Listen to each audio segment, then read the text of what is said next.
Peace Walker version. Sneaking suit.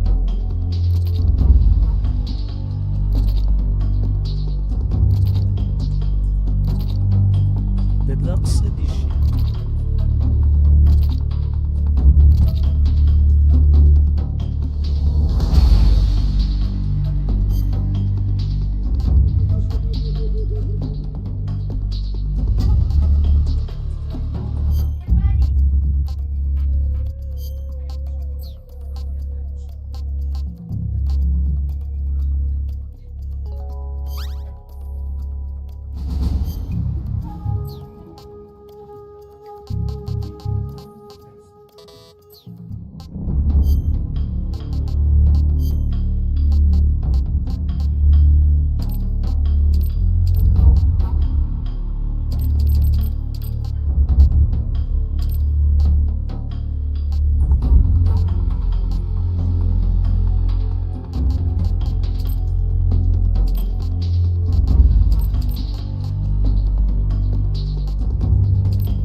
After the end of World War II, the world was split into two, East and West. This marked the beginning of the era called the Cold War.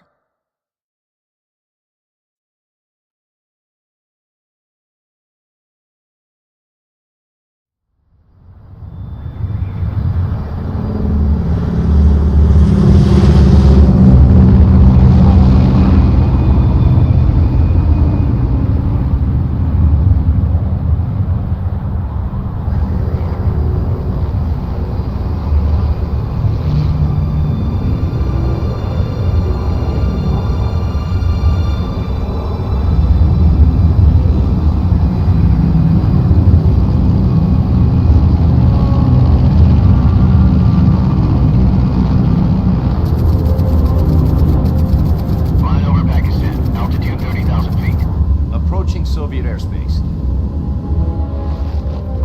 20 minutes to drop off. Commencing internal depressurization. Equipment check. Arm main parachute. All right. Ready to go. Drop zone still showing a high pressure mass. Cav okay. Good. We've got high visibility.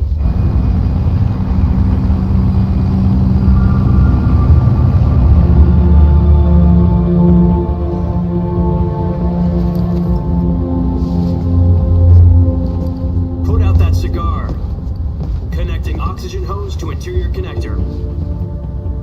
Put on your mask.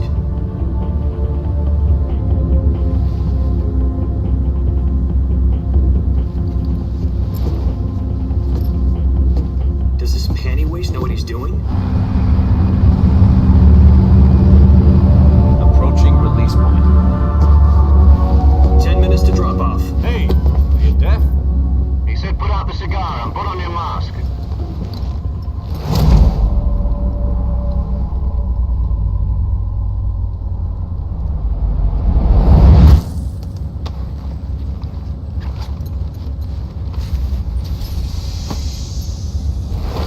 Depressurization complete. Checking oxygen supply. 6 minutes to drop off. Opening rear hatch.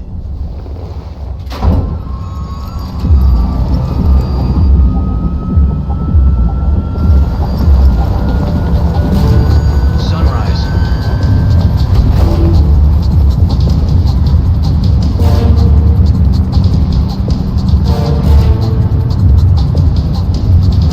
External temperature minus 46 degrees Celsius. 2 minutes to drop off. Stand up. You'll be falling at 130 miles per hour. Try not to get frostbite from the wind chill. 1 minute to drop off. Move to the rear. Activate the honor bottle. This is one for the history books. The world's first halo jump. 10 seconds to drop off. Stand by. Status okay. All green. Prepare for drop off. Countdown. 5, 4, 3, 2, 1. Spread your wings. And fly. God be with you.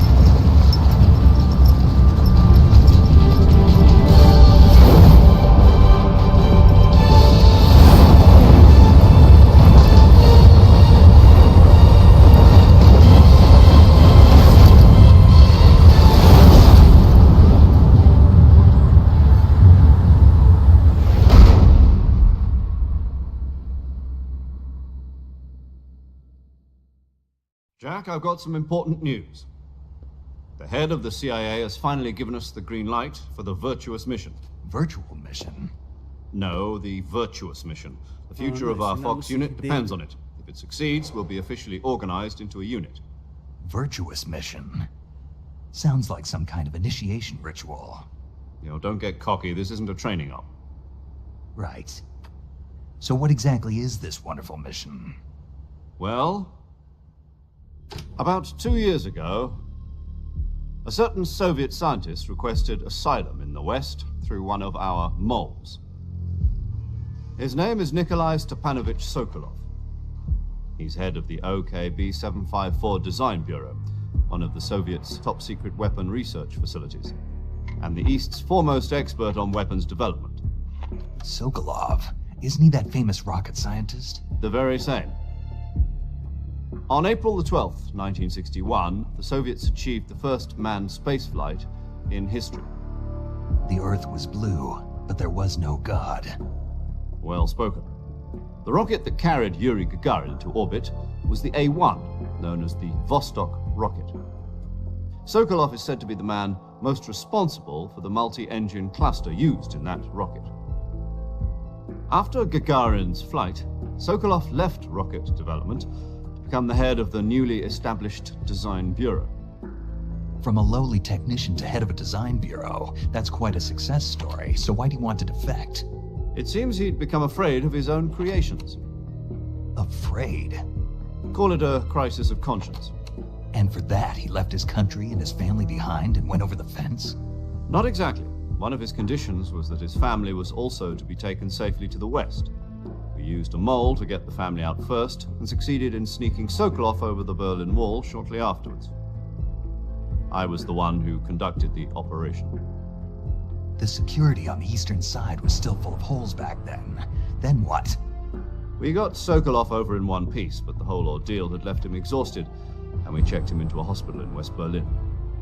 It took him 2 weeks and more than 600 miles to get from the research facility in the Soviet Union to Berlin. He was in no condition to say anything coherent. And it was only a week later that we had something much bigger on our hands. The Cuban Missile Crisis. October the 16th, 1962, President Kennedy received word that the Soviets were in the process of deploying intermediate-range ballistic missiles in Cuba. The President demanded that the Soviets dismantle and remove the missiles. At the same time, he announced a naval blockade to prevent further missile shipments from reaching Cuba. But the Soviets didn't back down, instead placing their armed forces on secondary alert. Soviet transport ships carrying missiles continued on course towards Cuba. US and Soviet forces went on alert for an all-out nuclear war. Frantic negotiations were conducted through the UN's Emergency Security Council and unofficial channels to end the hair-trigger standoff. Finally, on October the 28th, the Soviet Union agreed to remove its missiles from Cuba, and so the world avoided a nuclear holocaust. But in order to get the Soviets to pull their missiles out, we had to make a deal. You mean the one where the US agreed to remove its IRBMs from Turkey? No. The Jupiter IRBMs deployed in Turkey were obsolete, and we were going to get rid of them anyway. They had no strategic value whatsoever to either the US or the Russians. The Turkey deal was a ruse, a cover story that was fed to the other intelligence agencies around the world. So what did the Russians really want? Sokolov. They wanted us to return Sokolov. You mean the Soviets pulled out of Cuba just to get their hands on Sokolov? That's right. What the hell was he working on? At the time, we had no idea. We were running out of time. It was either give up Sokolov or risk full-scale nuclear war. In the end, we had no choice. President Kennedy gave in to Khrushchev's demand. The next day, I got Sokolov out of the hospital, handing him over to agents on the eastern side. Sokolov kept on screaming, "Save me," until he disappeared from my sight. Then a month ago, we received some new information from one of our moles. About Sokolov? Yes. He was taken back to the research facility and forced to continue working on the weapon in question under KGB supervision. What's more, it's on the verge of completion. So what kind of weapon is it? Something to do with space rockets? No, missiles. Same technology. I guess you're right. We don't know the details, but it appears to be a new kind of nuclear device. For half a year now, the Soviets have been conducting frequent nuclear tests at Semipalatinsk. Something to do with the weapon, I assume. We're talking about a secret weapon so big that Khrushchev was ready to pull out of Cuba to get it back. Is Sokolov still in the facility? No. According to our intelligence, he's in Selinoyarsk, a place in the mountains about 3 miles to the west that's known as the Virgin Cliffs. The Virgin Cliffs. Nice name for a virtuous mission. They moved him there just recently. Why? Apparently, they're conducting a field test of the weapon, but it's our best chance to get him back. This mission would never have been possible if he was still in the research facility. This is our last chance. Sokolov must have known that too when he contacted us.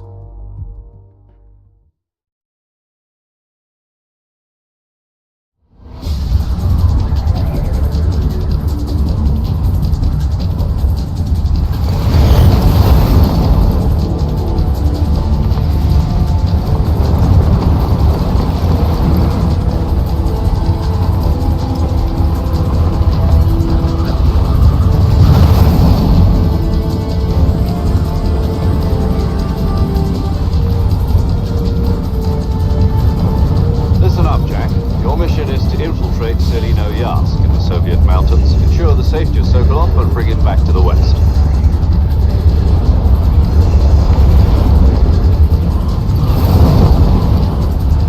If we don't get Sokolov back before that weapon is complete, we'll be facing a major crisis. The clock is ticking.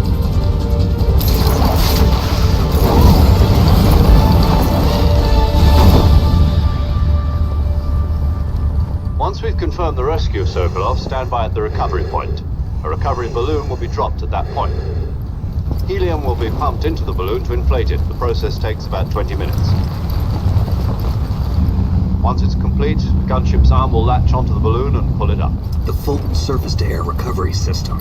I'm familiar with the theory. Take it easy. It's been combat-proven. Do you think Sokolov is up to it? The shock will be less than during a parachute jump, and the arm can handle up to 500 pounds. So you're planning on going over the border in a single combat Talon? She's equipped with two 6-barrel 20mm Vulcan cannons, as well as two 40mm machine guns. Sounds like she could hold her own against a battalion of tanks. Even with the fuel in the reserve tank, we're facing a 4-hour time limit. If all goes well, it shouldn't take more than a few hours. Home in time for dinner. But if anything goes wrong, you'll be eating dinner, breakfast, and all the rest of your meals in the jungle.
Do you copy? You're already in enemy territory, and somebody might be listening in. From here on out, we'll be using code names to refer to each other. Your code name for this mission will be Naked Snake. I'll be referring to you as Snake from now on. You're not to mention your real name. Snake? Oh, you don't like snakes? What do you mean? Well, you've eaten one before, haven't you?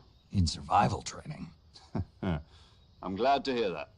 I don't know if I'd ever order one in a restaurant, but... Be careful, you might not have a choice. What about you, Major? What should I call you? Let's see. I'll be Tom. Call me Major Tom. This will be a sneaking mission. You must not be seen by the enemy. You must leave no trace of your presence. Is that clear? This kind of infiltration is the Fox unit's speciality. In other words, weapons and equipment are procured on site. That goes for food as well. You're completely naked, just as your name implies. Great. Now I see why you asked me if I like snakes. I suppose calling me Snake was your idea of a joke, too. No. There's a good reason for that. I'll tell you later when the time is right. Gotcha. Getting back to the subject, how exactly am I supposed to feed myself? You've been issued a knife and a tranquilizer gun. Use them to hunt for food. You'll also find some medical supplies in your backpack. Yeah, about the backpack. I lost it in a tree on the way down. I see. Well, you'd better go back and get it then. You know where it is? No problem. I can see it from here. It's stuck on a branch.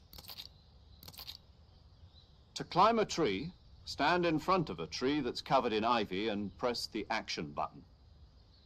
I'll be monitoring your progress over the radio. We can't risk violating Soviet airspace, but I'll be in the gunship. My frequency is 140.85. I'll give you a call if I need to talk to you. If you need to talk to me, use the send function. Okay, Snake, go get your backpack.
I see you've retrieved your backpack, Snake. To equip a weapon, it's necessary to take it out of your backpack. In the survival viewer, choose Weapon from the backpack. Your available weapons will be displayed in a list on the screen. From that list, choose the weapon you want to equip and press the Enter button. For other equipped items, just do the same thing from Item. Got it. Use the survival viewer backpack. Yep, that's right. Survival is fundamental to this mission. After you've been out in the field for a while, your stamina will start to drop. If your stamina gets too low, it'll affect your performance. You won't be able to shoot accurately, for example, and your wounds won't heal as smoothly. Keep an eye on your stamina so you don't run out. To recover lost stamina, you can hunt for local flora and fauna. You can use either your tranquilizer gun or your knife to hunt. My only weapon is a Mark 22 Hush Puppy tranquilizer gun? That's right. It's been fitted with its own suppressor. However, the suppressor will deteriorate every time you fire. Once its durability reaches 0, the noise suppression effect will be gone. So don't get too trigger-happy with it. The suppressor's durability is shown in the icon. Any weapons and equipment beyond what you're carrying now, you'll have to find as you go. I have to find my own weapons and equipment? Whose crazy idea was this anyway? Solo covert actions are standard Fox operating procedure.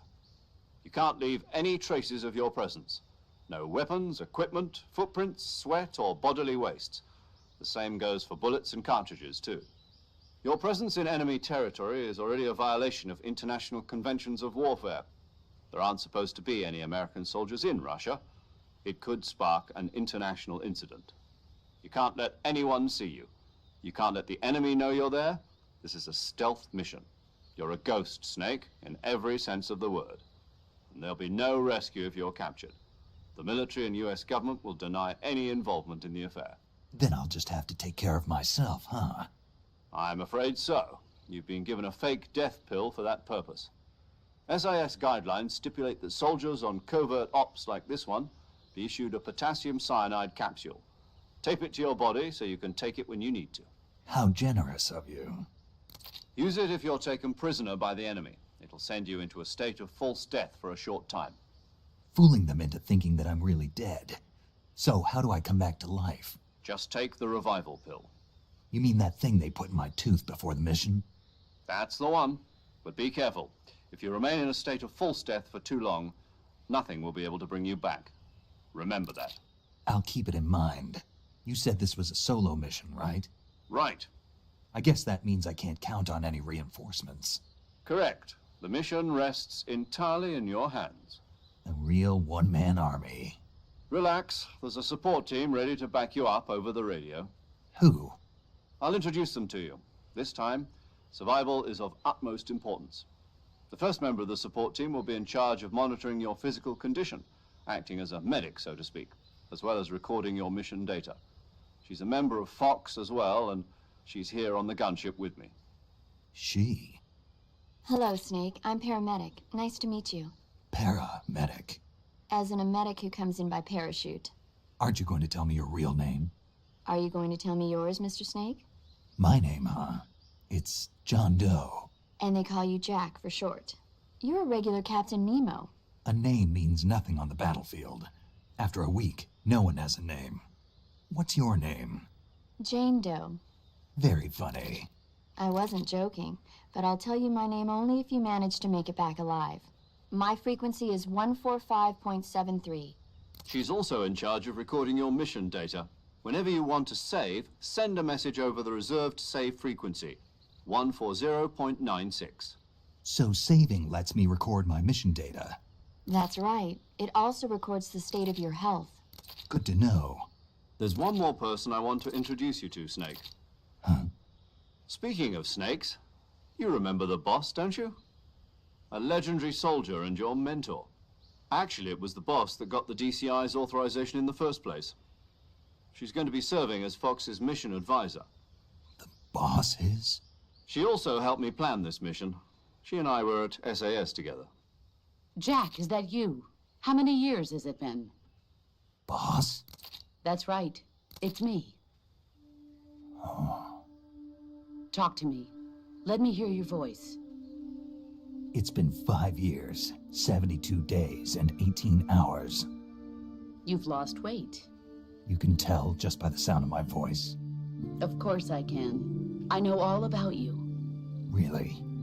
Well, I don't know anything about you. What's that supposed to mean? Why'd you disappear on me all of a sudden? I was on a top secret mission. You didn't need me anymore. But there were still so many things I wanted you to teach me. No, I taught you everything you needed to know about fighting techniques. I taught you all I could. The rest you needed to learn on your own. Techniques, sure. But what about how to think like a soldier? How to think like a soldier? I can't teach you that. A soldier needs to be strong in spirit, body, and technique. And the only thing you can learn from someone else is technique. In fact, technique doesn't even matter. What's most important is spirit. Spirit and body are like two sides of a single coin. They're the same thing. I can't teach you how to think. You'll just have to figure it out for yourself. Listen to me, Jack. Just because soldiers are on the same side right now doesn't mean they always will be. Having personal feelings about your comrades is one of the worst sins you can commit. Politics determine who you face on the battlefield. And politics are a living thing. They change along with the times. Yesterday's good might be tomorrow's evil. Is that why you abandoned me? No, it had nothing to do with you. I already told you, Jack. I was on a top secret mission. A soldier has to follow whatever orders he's given. It's not his place to question why. But you're looking for a reason to fight. You're a natural-born fighter, but you're not quite a soldier.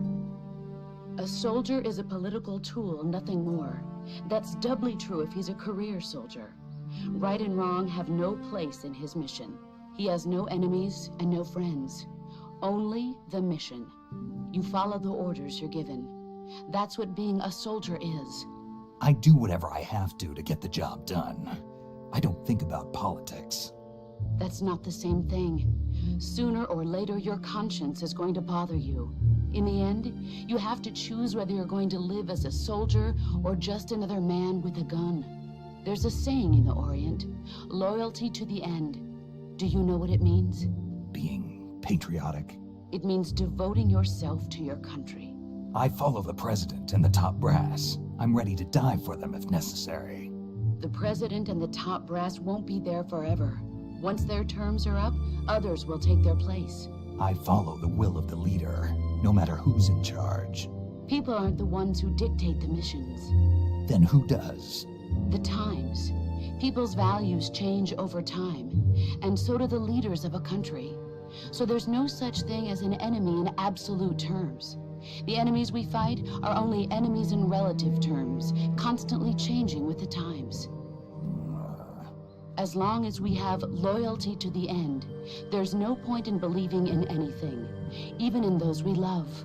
And that's the way a soldier's supposed to think? The only thing we can believe in with absolute certainty is the mission, Jack. All right, but do me a favor. What is it? Call me Snake. Snake. Oh, right. Your codename is Snake. It suits you well.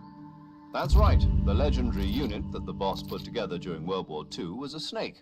The Cobra unit, a group of heroes that brought the war to an end and saved the world. As long as you've got a legendary hero backing you up, you'll be fine. Isn't that right, Snake? Yeah, I can't think of anyone else I'd rather have with me. Oh, and one more thing, boss. Yes? It's good to hear your voice again.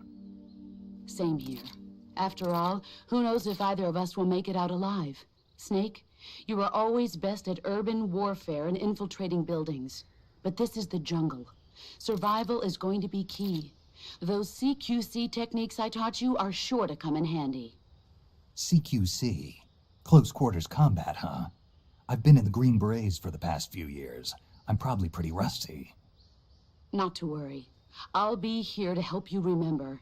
After all, this is your first actual survival mission. I'll be supporting you over the radio. Where are you, boss? Next to the Major?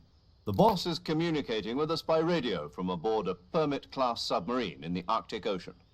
My frequency is 141.80. Call me if you need my advice on battle techniques. Gotcha. Your mission is to retrieve Dr. Sokolov.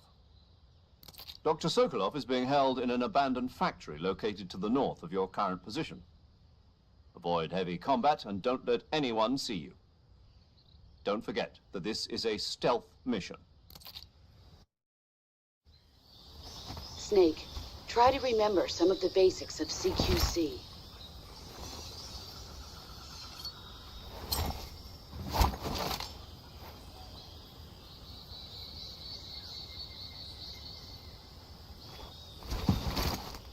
Commencing virtuous mission now.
Major, I've spotted 2 enemy soldiers.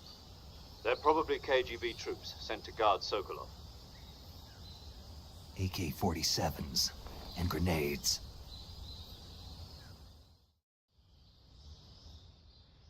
Snake, your presence in Soviet territory is already a violation of international law. We can't let the Kremlin find out that the CIA and the American contact with the enemy is strictly... The Major is right. The point of this mission, the success of the mission, depends on how well you use your camouflage. Change your camouflage by selecting the uniform option, choosing Also, if you crawl and you can see how let's go. I effective know your this. camouflage is by the camo index. The higher the value, the harder you are. The key is to make...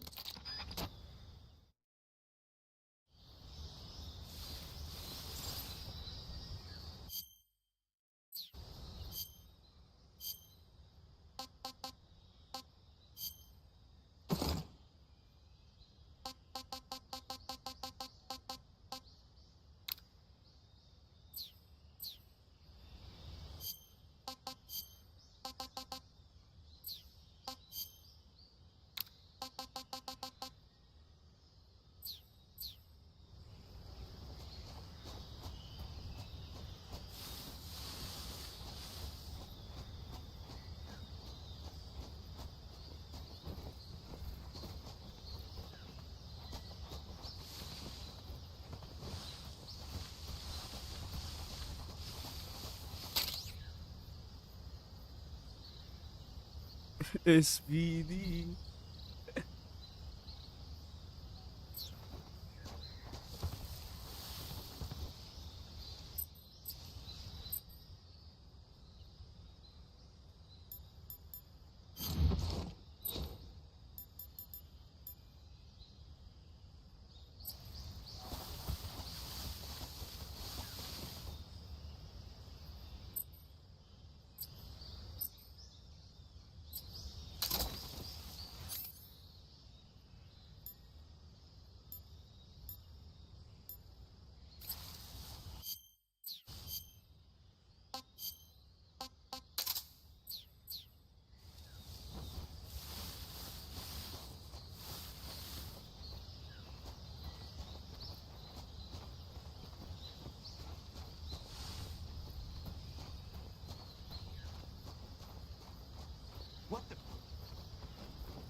Huh?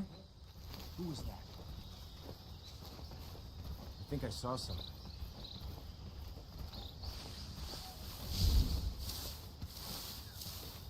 Huh. Guess I'm seeing things.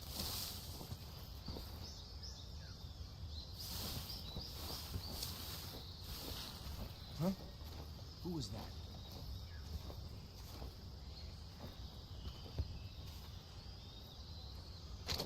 Who's that? Radio, need backup.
Saving the game, Snake?